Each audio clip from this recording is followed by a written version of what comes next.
He's like 50 years old. I mean, it's amazing. His understanding of where the punches are coming. Look at that counter. His understanding of, is that the dude he boxed? He's talking about the video. Oh, let's hear him say it. What he said.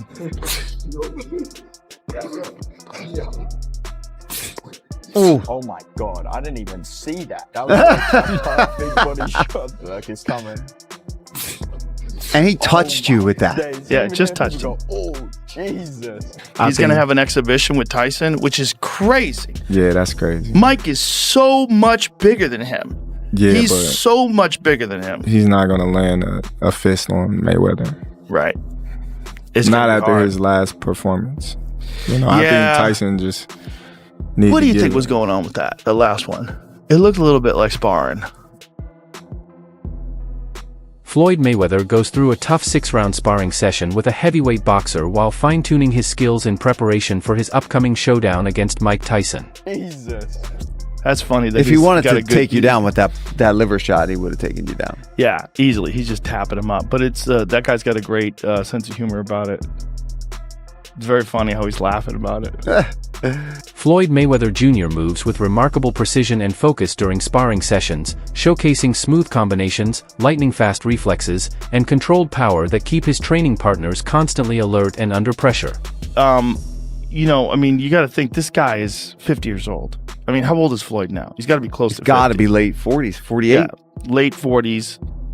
But I mean, past his prime and still just making millions of dollars fighting people that have no business.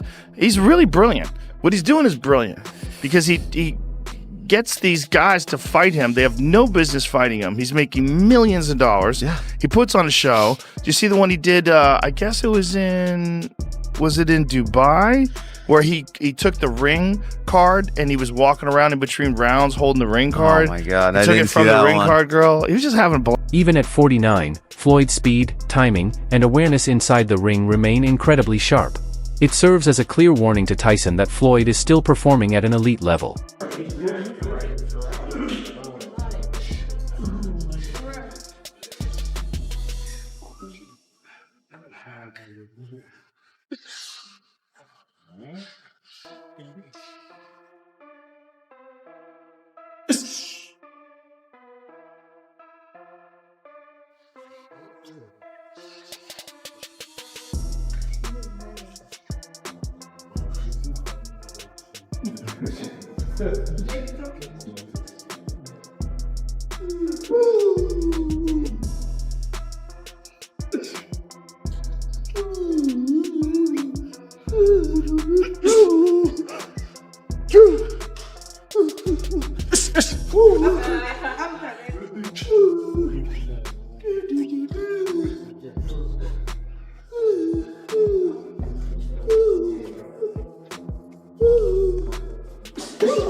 Even at 49, Floyd's speed, timing, and ring awareness remain astonishingly sharp. It is a warning for Tyson that Floyd is still at peak performance.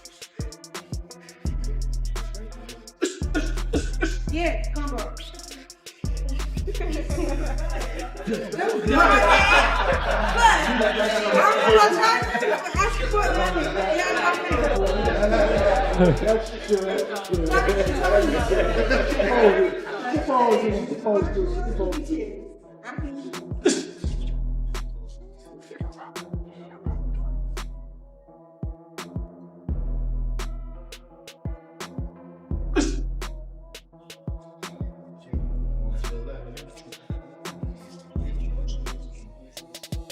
In training camp, Floyd remains relentless, hitting the pads with sharp accuracy and leaving no room for mistakes, while focusing on discipline, technique, and intensity in every movement as he works to perfect every detail. Right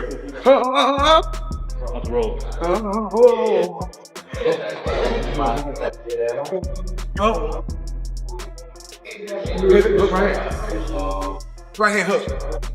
Again. Hook right hand.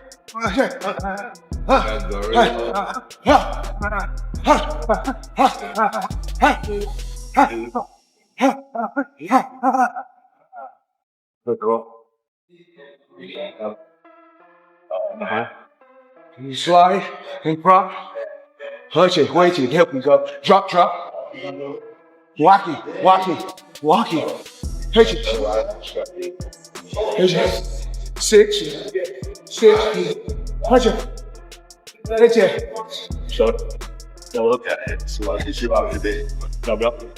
Watch it. I said that like I had my... Joe Rogan points out Floyd's smaller frame compared to Mike Tyson, but Trent argues that Mike's past performance against Jake Paul shows he may struggle to land any meaningful punches on Floyd. The last one, it looked a little bit like sparring. Yeah, I don't know. I think it was scripted. Yeah. I ain't never seen Tyson biting his gloves, and like you could just, it was taking all that he could not to like hit him. It was just like, it's heartbreaking to see a icon go out like that. Yeah. You know, but it's crazy also to see him fight at 57 years old. Like, that's nuts. But still, like, he shouldn't have been in there at all. You know, I think it's other ways. Yeah. You know, it's other ways for. But what did he get? He got at least 20, right? Yeah, but still, I think. I think he needed that money. Yeah, but with all his connections and things like that, I think people could have put him in the right position to make some money. If he's got people with him that are looking out for his best interest. But you know how it is. When there's a guy like that, that's a big name, usually everybody around him pretends they're looking out for their best interest, but there's always lawsuits later on. You find out someone was stealing money or not paying him what he deserved. There's always a bunch of bullshit involved. Yeah. Wade Plemons provides a detailed analysis of the fight between Jake Paul and Mike Tyson, explaining how revealing that bout was about Mike's current physical condition and overall readiness. Even though Jake approached the match cautiously and held back at times, Mike still struggled to display his usual dominance, showing noticeable fatigue, slower reflexes, and reduced punching power. Strong as an ox, but how much can you really expect him to do anything versus Floyd? Couldn't really land on, he landed like 1 or 2 punches on Jake, but couldn't really do much with him. What's he going to try to do with Floyd Mayweather? Floyd's going to make him look silly in this exhibition. And it's going to look worse than what we saw with Jake because of, how small Floyd is. But Terrence Crawford said something interesting there as well. He said, I've never seen Mike Tyson bite his gloves like that. And I think Terrence Crawford is a pretty big historian of the sport. And I'm not saying he should know everything about it. I certainly don't. But Mike Tyson has indeed bit his gloves. And this is what Terrence is talking about. This was the narrative around the fight was that Mike Tyson was biting his gloves so that he wouldn't punch Jake in the face because These weaknesses act as a clear warning for anyone thinking about stepping into the ring with him at this stage of his career. Shifting the focus to the anticipated bout against Floyd Mayweather Jr., he stresses that Mike will be facing a much tougher opponent. Unlike Jake Paul, Floyd does not rely on brute force but instead uses precision, speed, timing, and technical mastery. His combinations are carefully calculated, his accuracy is relentless, and his ability to exploit an opponent's mistakes makes him an extremely dangerous challenge for anyone, even a legend like Mike Tyson. According to Wade Plemons, the matchup carries significant risk and may even be unnecessary, as it exposes Mike's vulnerabilities while giving Floyd a clear tactical advantage.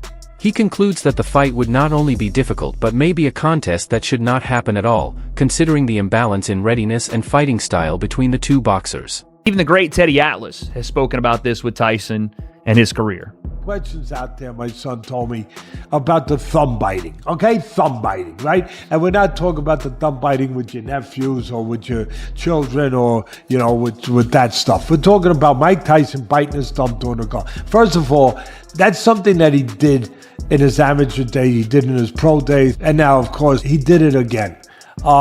That's something that he has done. And he's, for people that follow Mike Tyson, his career, they've seen it before.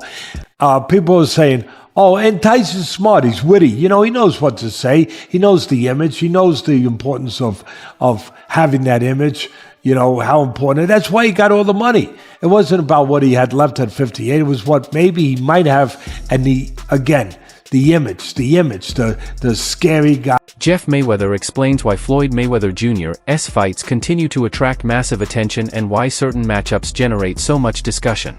He believes part of Floyd's lasting appeal comes from the perception that he often played the villain in boxing. Fans frequently felt that some of his victories, especially against high-profile opponents, left lingering questions and created the impression that the wrong man had won. Floyd's personality played a major role in shaping this narrative. He never avoided provoking the crowd or making statements that stirred dislike, and he maintained that tension throughout his career. According to Jeff, this calculated antagonism kept fans invested, drawing them to arenas and screens to follow the unfolding drama. He also notes that the fight with Manny Pacquiao is a perfect example. Do you like the fight as a matchup? I mean, it's not like Floyd's jumping in with someone who's been necessarily so active. I know Manny had a fight last year, but other than that, he was off for a while. So yeah, what do you think of the matchup itself? I don't think that the matchup is really off, because I mean, he fought Barrios, and I don't know if he had any more fights in between that or whatever. But the thing is that you got two guys that are, old for boxing, but it's good for them to be fighting one another. So, and plus they are two of the greatest fighters in boxing history. So, that part is easy to sell. That part is easy to sell. But the one thing is that it took a long time for that fight to happen. Many people felt that the outcome did not fully satisfy the public's desire to see Floyd Mayweather Jr. truly challenged, which is why conversations about rematches or exhibition fights continue to surface. Jeff Mayweather explains that this dynamic Floyd playing the villain who repeatedly defeats his challengers creates both excitement and massive revenue. Beyond offering commentary, Jeff is also focusing on his personal ventures, including his YouTube channel, Jeff Mayweather Official, and his clothing brand, Playhouse Athletic, which he views as a reflection of the family's legacy. Through these projects, he continues to connect with fans while celebrating the wider Mayweather name and influence. I think boxing think that the wrong guy won. So that's why it's easy, because Floyd always was the bad guy. Once again, he's gonna be the bad guy. And I think that if there's any way to try to remove his O, it may happen. Do you believe this is a comeback for more than one fight? Do you believe we'll see him for 3, 4, however many fights? I don't know. I just think that the fight with him and Pacquiao is one of those fights, like I said, that the wrong guy won. And I think that's why this fight is still happening. Ariel Helwani recently provided an in-depth perspective on the current state of professional boxing, emphasizing how unpredictable the sport has become regarding high-profile matchups. He pointed out that many fans, and even fellow commentators like Carl Frock, often interpret announcements about potential fights as direct confirmations or endorsements. In reality, Helwani explained, arranging major bouts involves multiple layers of negotiation, strategy, and timing that are rarely visible to the public. Like the likes of Carl Froch viewed that as an endorsement. Like, look, man, I'm just working. It's a big opportunity to be on Netflix. I didn't put the fight together. I'm not paying these guys. So, let's chill out. But all right, I'm not going to poo-poo this. I just don't know what CSI is. And the way it was presented made me think that there was like a secondary press release to come, that they'll be involved in like some sort of like virtual boxing thing. Like, it just didn't seem real. You know why it didn't seem real? I'll tell you why. There's no date attached to it. There's no venue attached to it. Forget rules, exhibition, not exhibition, weight. I mean, here's a guy who fought a heavyweight forget all that. These things can get figured out, the fine details. The fact that it was announced, why announce something with no date or location attached? From contract clauses and promotional agreements to fighter availability and logistical challenges, numerous factors can delay or even prevent a fight from taking place. He stressed that his role is not to speculate recklessly but to analyze and report developments professionally, providing fans with an informed perspective on the sport. According to Ariel Helwani, the excitement surrounding big names and flashy promotions can often be misleading. Just because a fight is teased or widely discussed does not guarantee it will happen. Until contracts are signed and all details are finalized, even the most highly anticipated events remain uncertain, and fans should manage their expectations accordingly. trying to get some investors or something like that. But maybe also testing the waters. If the response was overwhelmingly positive, maybe you go, okay, we move forward. If the response is muted or negative, maybe you go, okay, we're not going to actually do this. You know, you lob it out there as a way to poll the public, and then make an adjustment. So you don't think it happens? I do not think it happens. I just don't think there will be enough interest. I know they have huge name value. There's zero after the last performance by Mike Tyson against Jake Paul. I don't think there's going to be interest in seeing Mike Tyson do that again. I think if this match was made on the heels of Mike Tyson versus Roy Jones Jr., I think this would be blockbuster. I think people would be falling over themselves to consume this. After the Jake Paul version of Mike Tyson, I don't think anybody's going to be interested. Simon Jordan reacts to the recent news surrounding Floyd Mayweather Jr., expressing doubt about the real intrigue of his upcoming bouts. He points out that while Mayweather's unbeaten record and professional stature may seem impressive, they offer little for serious boxing fans. Jordan observes that even Manny Pacquiao's recent comeback against Mario Barrios exposed the limitations of fighters past their prime, highlighting the fading of their skills and stamina. He questions the rationale behind Mayweather facing Mike Tyson, suggesting that such exhibitions focus more on entertainment than sport. Jordan underscores how platforms like Netflix transform sport into a wider entertainment product, investing in high-profile events such as Jake Paul vs. Mike Tyson or Anthony Joshua. Netflix measures success through subscriber growth and engagement rather than sporting merit, with financial incentives driving massive attention and revenue for these events. Any intrigue to this at all? No, not really. I don't think so. I mean, Manny Pacquiao's had a fight recently, hasn't he, against Mario Barrios, who's just lost his title to Ryan Garcia, deservedly so. And that was a draw in which most people saw Pacquiao at the end of his career, saw what was left of him, and were not too happy that he came back again. Floyd Mayweather has had a variety of different bouts. I mean, I hear that he's going to fight Mike Tyson. I don't understand what that thinking is. Or an exhibition. We've seen him fight and hold up Conor McGregor in an exhibition fight. It's Netflix building entertainment models around sports. Sport is entertainment.